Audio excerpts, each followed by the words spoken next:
আসসালামু আলাইকুম সবাইকে। চলুন আজ আমরা রসুলপুরের ঐতিহাসিক মাহফিল থেকে ঘুরে আসি।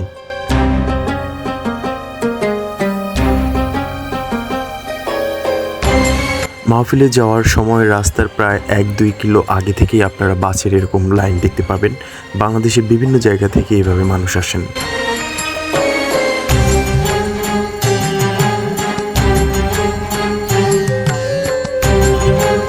বৃষ্টিকার বিনিময়ে গ্যারেজে মোটরসাইকেল রেখে আপনি নির্দ্বিধায় মাহফিলে চলে যেতে পারবেন।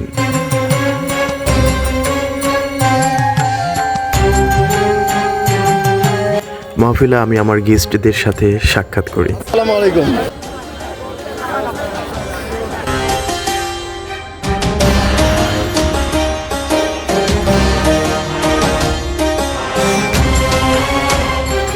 সম্মানিত পীর সাহেব রসুলপুরি কয়েক বছর আগে ইন্তেকাল করেছেন, তাই ওনার একটি পূর্বের ধারণকৃত বয়ান আমরা একটু শুনে নেই।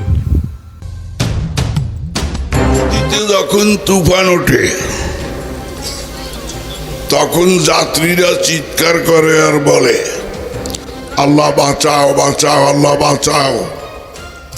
তুফান যখন থেমে যায় তখন বলে নৌকার মাঝিটা ছিল বড় পাকা, শয়তানে দেশে ধোকা, অন্তরে ঢুকছে পোকা, সে আস্ত বোকা, তাই আল্লাহকে বাদ দিয়া মাঝিকে বলছে পাকা। দেশের বিভিন্ন প্রান্ত থেকে আসা মুসল্লিরা এই মাঠেই সমবেত হন। 3 দিনের এই মাহফিলকে কেন্দ্র করে অসংখ্য দোকান গড়ে ওঠে, যেমন বিভিন্ন ধরনের খাবারের আইটেম,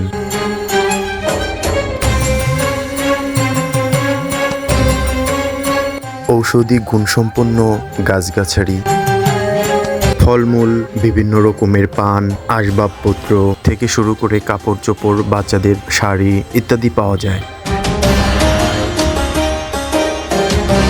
এদিকে ফয়সাল ভাইয়ের একটি চশমা পছন্দ হয় এবং আমি সেটার দামাদামি করি।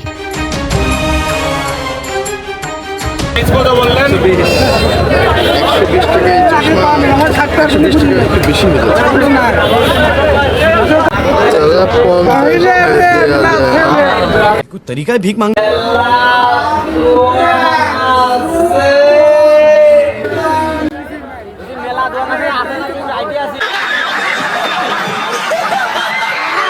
গ্লাসের দামটি আমি এতটাও কম বলিনি, 50 টাকা অনেক টাকা।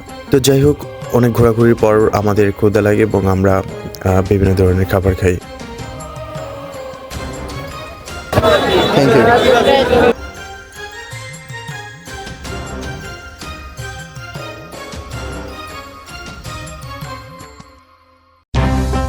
চিংড়ির চপটা যেটা ভাবছিলাম আসলে সেরকম না।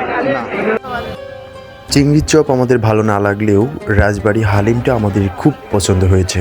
আপনারা চাইলে এটা ট্রাই করতে পারেন। সবশেষে আমরা সুন্দর সুন্দর কয়েকটা আতর কিনে বাড়িতে চলে আসি। এতক্ষণ ভিডিওতে আমার সাথে থাকার জন্য আপনাদের সবাইকে ধন্যবাদ। ভালো থাকুন, সুস্থ থাকুন, খোদা হাফেজ।